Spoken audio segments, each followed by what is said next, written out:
वक्त तेजी से आगे बढ़ रहा है, पर हम थोड़ा पीछे चलते हैं। जब डॉक्टर B.R. अम्बेडकर महिलाओं को कानूनी आजादी दिलाने के लिए हिंदू कोड बिल से संघर्ष कर रहे थे, उससे भी लगभग 60 साल पहले भारत में एक लड़की थी जिसने पहली बार बाल विवाह की बेड़ियों को काटने की हिम्मत की।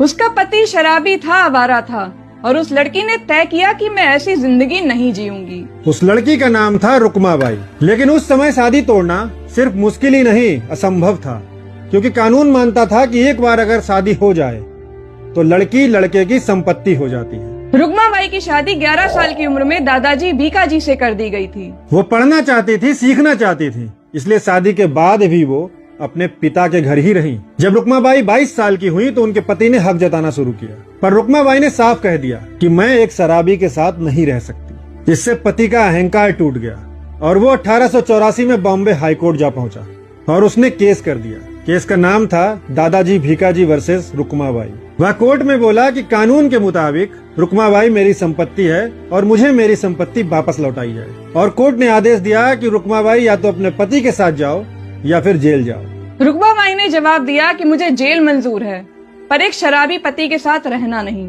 इतना कहना उस समय किसी महिला के लिए बड़ी हिम्मत की बात थी, लेकिन उन्होंने सिर्फ इनकार ही नहीं किया, उन्होंने अपनी कलम को अपना हथियार बना लिया। द टाइम्स ऑफ इंडिया के अखबार में उन्होंने अ हिंदू लेडी के नाम से कई गुमनाम चिट्ठियां लिखी। इन चिट्ठियों ने अंग्रेज सरकार का और कई समाज सुधारकों का ध्यान उसकी ओर खींचा। उन चिट्ठियों में उन्होंने दुनिया को बताया कि कैसे बिना मर्जी की शादियां एक लड़की की पूरी जिंदगी बर्बाद कर देती हैं। उनकी बातों ने कई लोगों को सोचने पर मजबूर कर दिया और इसी वजह से कई समाज सुधारक उनके समर्थन में उतरे। उनके नाम से समाज सुधारकों ने एक कमेटी बनाई। कमेटी का नाम था रुक्माबाई डिफेंस कमेटी। कमेटी ने ऐलान किया कि हम इस केस को लंदन की सबसे बड़ी अदालत प्रिवी काउंसिल तक ले जाएंगे। दादाजी भीकाजी गरीब आदमी था, उसे पता था अगर केस लंदन गया तो वो लड़ नहीं पाएगा। आखिर उसने 1888 में 2000 रुपए लेकर एक समझौता कर लिया। लेकिन याद रखिए, ये समझौता तलाक नहीं था, क्योंकि उस समय हिंदू कानून में तलाक का हक ही नहीं था। रुक्माबाई को बस एक तरह से उससे आजादी मिल गई। इसके बाद वो इंग्लैंड गई, पढ़ाई की और डॉक्टर बनी, और फिर भारत लौटकर उन्होंने अपनी सेवाएं दी।